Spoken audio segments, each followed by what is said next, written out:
Been having some serious problems with internet services here at the house, so I apologize for any of that inconvenience. Real quick, I hate to pop on and then drop off and then come back, but I saw that something was going on there, so I don't mind starting all over again. We'll see if this thing sticks. Either way, welcome again to Waves. I'm Drew, the wireless nerd, and today it's the week of today's December 13th, but it's a week of December 10th, 11th, 12th, 13th, all that stuff. And this is Waves. Today we're going to talk about what's new, what's now, what's next, what's happening in the wireless industry, what's happening in the tech industry with a little bit of emphasis, obviously, on wireless. And what I wanted to start off with, and I apologize if you've heard this before, but what I wanted to apologize. Let's try this again. What I wanted to start with was the WLAN market review that just came out from IDC. Some interesting information, some key numbers to look at here. Overall, it's showing a $2.5 billion revenue in the third quarter of 2023 for the wireless LAN industry, which is a 5.2% year-over-year decline from 2022 Q3 to 2023 Q3. But that's not to say that in the middle there wasn't a lot of stuff. So if you look at the chart, there's all this activity that happened in the middle, popped up right around $3.5 billion, and then dipped down between Q4 and Q1, and then popped back up in Q2, and then down in Q3. But overall, it looks pretty healthy. It's sitting above 2 billion, so 2.5 billion is where it's sitting. Lots of activity going on in the wireless LAN industry. Key statistics here: Cisco has a 3.5% increase in wireless LAN revenues, taking up 43.4% of the market. HP Aruba comes in that second place with 12% of the market. So according to IDC, there's about 21-point difference between market share. Cisco leading with 43%, HP coming in with 12. And then after that, you've got Huawei with 7.2%, Ubiquiti with 6.4%, CommScope with 5.1%, and Juniper with 4.5% market share. And the ones that I like to look at here, it's interesting to see Ubiquiti's just been kind of that player that's just kind of hung out there for a while and done what they do. Lots of new products. I just got a tweet right now of a new product announcement that they have for a new switch that they've brought to market. So definitely stuff going on. I still, and I hate to say it, but I was having a conversation with a friend of mine who has a lot of Ubiquiti, and he says it's a throwaway brand. If it breaks, you just throw it out and you get a new one and you plug it in and it works. And that's interesting. I've never, it seems like that being that consumable for something that you're supposed to rely on every day is interesting. So interested to see what their plans are. They're dumping a lot of money into marketing, as we've seen over the last couple of weeks. So let's see what they do. But overall, looks good. The health of the industry looks pretty good coming into releases from Wi-Fi 7. Significant growth in the wireless LAN industry due to vendors addressing the backlog of product orders. And so, is that affecting the downturn over the last couple of quarters, where it's been like the backlog of the equipment came out, everything was pushed, everything moved, and now it's like starting to baseline again where it is. So we'll see what happens there. Adoption of Wi-Fi 6E and the 6 gig spectrum is surging. Wi-Fi 6E revenues surged by 13% between second and third quarters, constituting 20.4% of dependent access point revenues and 9.6% of unit shipments. So 9.6% overall unit shipments of Wi-Fi 6E. So definitely some adoption that's going on there, which is pretty cool, especially, like I said, coming into Wi-Fi 7. So, all of us in the industry know that this is the big news wasn't 6 to 6E, it was 6 gigahertz opening up. So now that that's out there, lots of really cool things are happening. Gigabyte, for example, just released their PCIe card. So those of you gamers with desktops who have PCIe slots, you now have access to a Wi-Fi 7 card that Gigabyte has made available. It's pretty awesome too. I'm staring at a picture of it right now. I don't know what it's going to do, but it says wireless connections up to 5.8 gig. So offering up to 320 megahertz bandwidth support, 245 gig and new 6 gig band, but it doesn't. I don't know if it's going to support MLO. I mean, it says MLO enables simultaneous connection to two bands. It says one thing. It says it offers 320 megahertz bandwidth support across the spectrum, and then it has MLO with multiple resource units and 4K QAM. So it says it's there. I would love to try it out. First, gotta get a Wi-Fi 7 AP that's supporting that, so that you can make sure you can test out that card. But either way, I'm really looking forward to MLO. I think MLO is going to be really neat. I think that's going to be definitely a fun stepping stone in the industry. So, Gigabyte's card is coming out. I don't know if the price is not listed. Unfortunately, Gigabyte has yet to list a price for this adapter. according to XDA. So that'll be great to see when it comes out. Something new and of note that's happening on the news side that I thought was interesting is Netflix is finally making the switch to their HDR DO, so dynamically optimized HDR. So for the super nerds, where we Dolby Atmos and HDR and UHD and all that other stuff, basically what's happening is now Netflix has figured out a way to stream HDR and high definition services in increments of like 8, 10, 12, 16 megabit per second.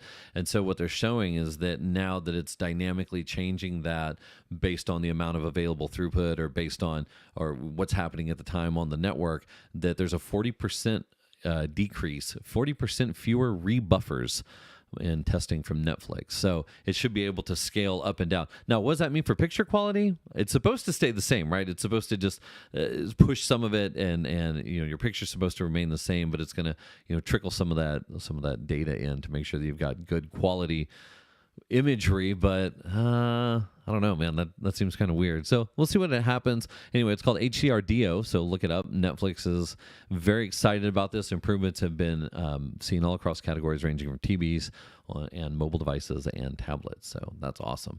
Something on here, I took a note about the AI that can tell your password based on your typing style.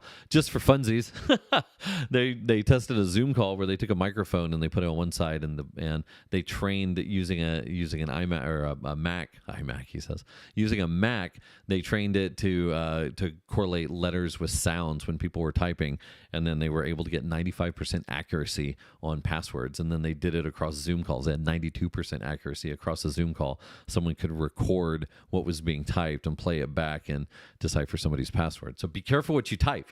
Be careful who's listening. Don't know that model's available yet, but I'm sure somewhere out there someone can find it or recreate it. So that was pretty interesting. In other Wi-Fi news, if you're looking forward to a Carnival cruise, Carnival will be upping their Wi-Fi prices by $3. So $25 a day for their premium services. Don't know why that's of note, but I've never been on a cruise. I'm going to go on a cruise for the first time next year. It's a Disney deal. I wonder what their Wi-Fi prices are like, but just be ready. $25 a day seems interesting. I know there's a lot of airlines and carriers that are trying to bring the price of it down or give it away for free. So $25 a day sounds pretty crazy. Anyway, that's what's happening. That's a little bit of look at what's new, what I saw new over the last week, things that are popping up and making waves. Now, what's going on right now? Two things. Got an email this morning from the NDIA, the National Digital Inclusion Alliance, where they showed off the language for a new ACP bill that's being pushed into Congress, asking for a cool $7 billion to continue ACP. Talked about ACP on the last show. Obviously, this thing hits home for me down here in South Texas. If we lose ACP, 25 million households lose access to the internet, which is bad for everybody, not just bad for the students and the people that are using it, but it's bad for anyone who operates a service that relies on people using their service via the internet. So definitely would hope to see that a lot of people in tech get behind pushing to make sure those ACP vouchers get pushed through and that $7 billion gets cleared. So that's what's happening there. And along with it, they're talking about pole attachment rights, which is something that unless you've ever done citywide deployments of some type of broadband, you've never had to worry about pole attachment rights. But pole attachment rights are a pain in the butt.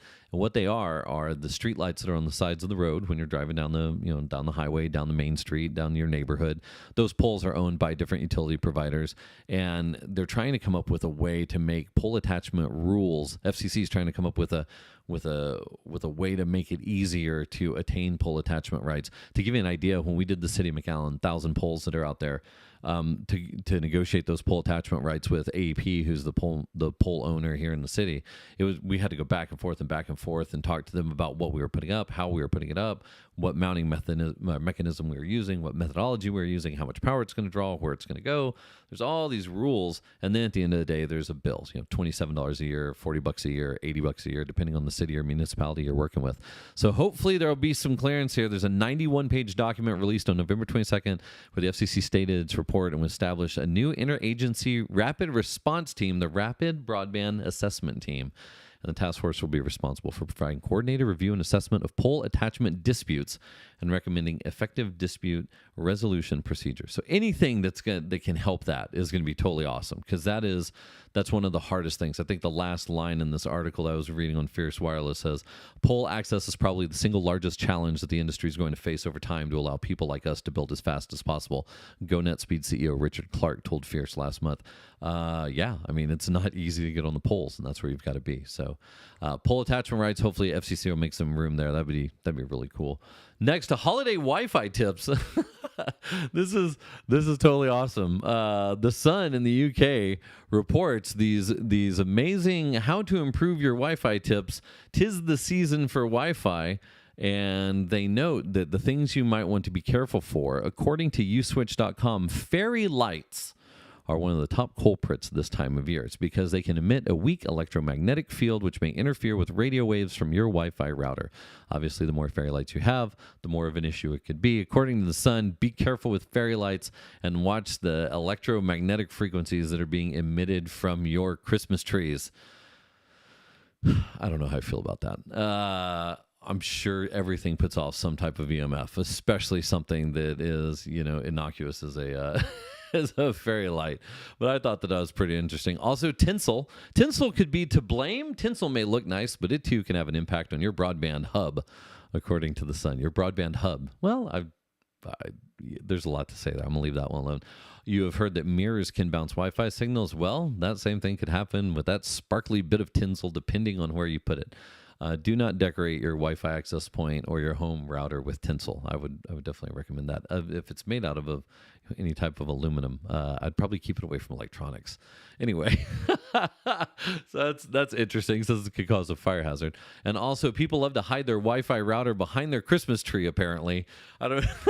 I don't know where it gets us, but having your Wi-Fi router behind your Christmas tree could affect your signal strength. This is great. The best advice they give is give your Wi-Fi access point a place to breathe. So this was awesome. Merry Christmas and Happy Holidays and all that good stuff with this article. Make sure, now's a great time to remind your family members and your friends when you're at their house to put their wireless access point not in a closet, not in the back room, but somewhere where it can actually emit a signal worth using. So thought I would share that a little bit.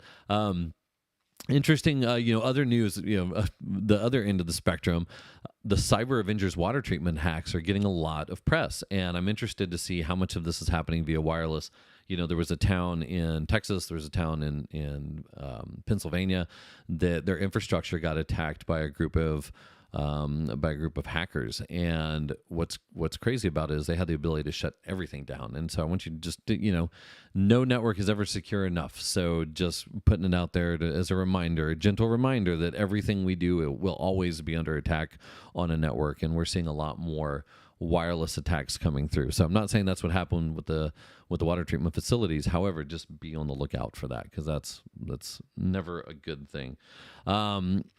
The Texas town of Austin is losing its luster? ? He asks knowingly. Multiple articles now I've read talking about Texas seeing a slowdown in Austin and it losing its luster for a tech hub.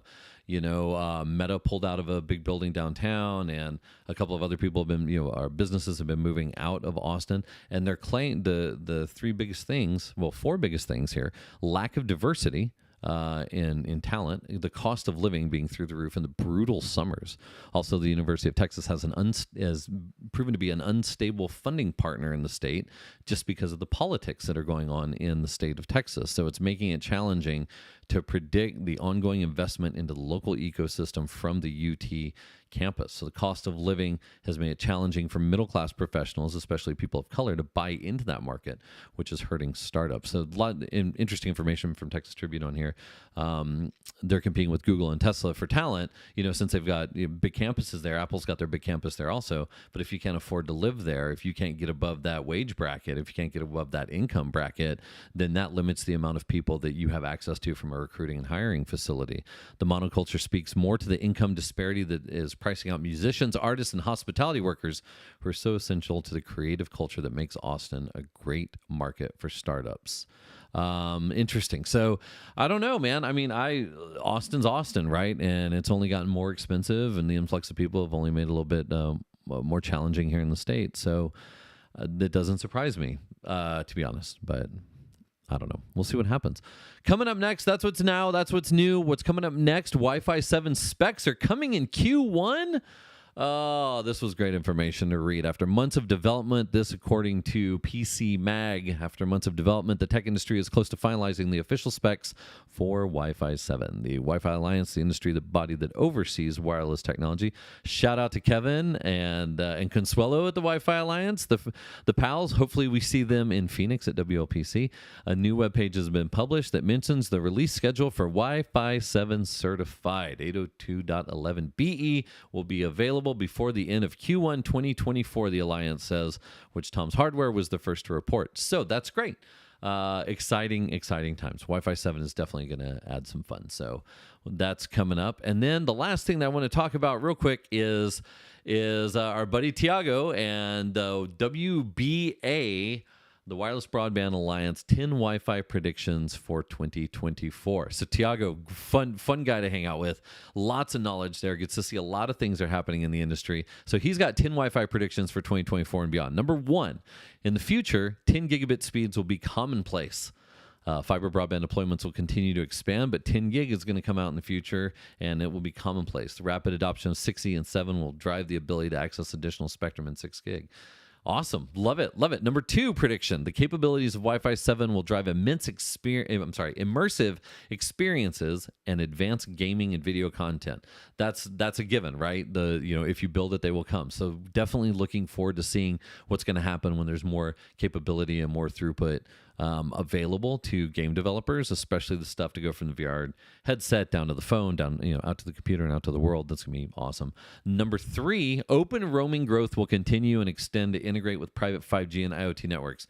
Kind of sounds self-serving, not gonna lie. Open roaming is being pushed pretty hard by WVA, but that's okay. Open roaming is awesome when it works. The problem is, I'm not gonna lie, I tried it on an iPhone and I was like, it blew my mind. It was not that easy to set up. But once you got it set up, it works like a champ. So I'm looking forward to that becoming easier to get on my devices. Number four, convergence will progress, enabling access to private or public 5G services over Wi-Fi. Yes. This is, common thread here. Convergence happening so that people can roam on and off networks, on and off with CBRS, with 5G, with Wi-Fi, back and forth and to and fro. Great things happening there along those lines. Keep your eyes out for what's happening with Helium. Helium announced their $20 national plan with mobile services. So I'm always keen to see what Helium's up to. Number five, network as a service will rise beyond early adopters, spreading quickly to traditional enterprises where networks provide cloud-first, software-defined, application-centric environments. Lots of buzz there, but all stemming from network as a service. It's attracting customers because it accelerates and simplifies the deployment of devices. And it's that's a glass of Kool-Aid that sits on my desk that I enjoy drinking. The network as a service thing is a lot of fun to watch. It's not for everybody, but for the people that it solves the problems for or serves, it's kind of interesting. Number six, the role of AI and ML cannot be overstated, with adaptive AI set to explode on networks, from enabling automatic frequency coordination to predicting network resource needs and more. I will be doing a talk about this at WLPC in Phoenix because I so strongly believe in exactly what Tiago is saying there. Number seven, outdoor AFC will initially be successful in rural connectivity. Agree with that. In countries that have open large portion of 6 gigs. So open AFC outdoors, frequency coordination. Gotta love it, man. Outdoor AFC is going to be awesome. 6 gigahertz, low power. We've seen a lot of movement in 6 gigs, so I'm interested to see what's happening there. Number 8, new IoT technology will help unify connectivity across multiple home devices, transforming home users' experience with IoT. Matter, the new standard launched in 2023, provides reliable, secure connectivity across multiple device manufacturers. And now with everyone from Apple, Amazon, Google, Samsung, all these players getting involved in Matter, it's going to be really cool to see how easy it is to get devices connected one by one. I have like 7 different IoT providers in my house that I work with to try and get all my stuff, going with my home automation. So it'll be great to have it all under one roof, if you will. Number 9, pilot projects and trials of tip open Wi-Fi will proliferate in developing countries and price-sensitive markets due to cost effectiveness and the benefits offered by an open, disaggregated model.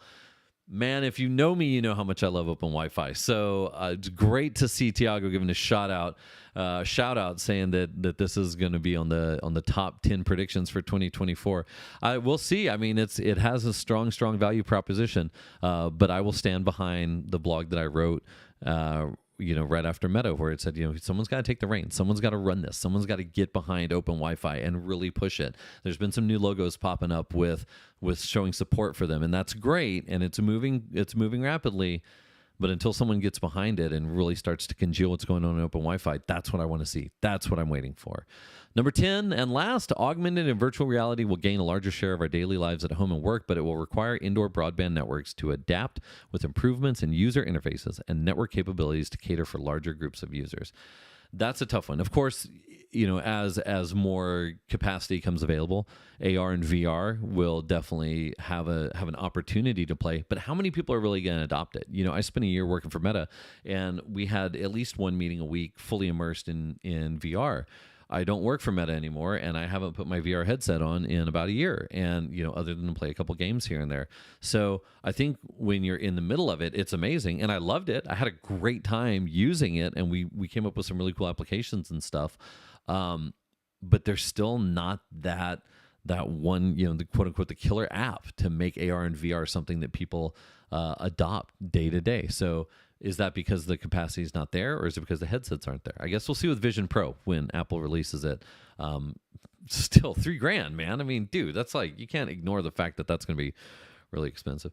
Anyway, that being said, I'm like way over time. I try not to go more than 10 or 12 minutes, maybe 15 minutes at the most. I don't even know what I'm at right now. I feel like it's been half an hour. So I'm going to shut up and let you get on with your day or your week or your evening or your bike ride or whatever it is. I do appreciate you listening to me, having me in your ear. We've got some new sponsors to announce, which is really cool. Lots of good stuff happening. If you're interested in sponsoring Waves, please reach out to me. Let me know, drew@drewlentz.com or at WirelessNerd on any of the social media. You can't see it on the podcast, but on the video, I'm holding a screwdriver, and I don't know why. I'm just like, I had to fidget with something. I guess a screwdriver will work. Anyway, that being said, we're coming up on the next week, the big shutdown for everyone before Christmas. Don't know how much stuff's going to get done, but if you haven't gotten your tickets to CES, get those. It is confirmed I will be at NRF, so if you'll be at NRF, come downstairs into the basement. Check out what I'm doing down there. We're going to be having a lot of fun. There's I don't know if I can give away the surprise of what it is or if it's been talked about, but there's something really cool happening at NRF, and I would love to answer your questions regarding retail and Wi-Fi. So come on by and find me. I'll be there on behalf of the beautiful the bridge to powering more networks with my employer. So come on by and check that out. So NRF, CES, WLPC, registration's open. Make sure you go register for WLPC Phoenix if you care anything about what's happening in the Wi-Fi industry. And I would suggest that if you've thought about WLPC and you're on the fence, this is the one to go to. This is the 10-year anniversary. It's going to be a lot of fun. Anyway, that being said, I do appreciate you listening to me. Thank you for taking the time to put up with my voice, and I will talk to you all next week. Have a wonderful week. Have a wonderful weekend.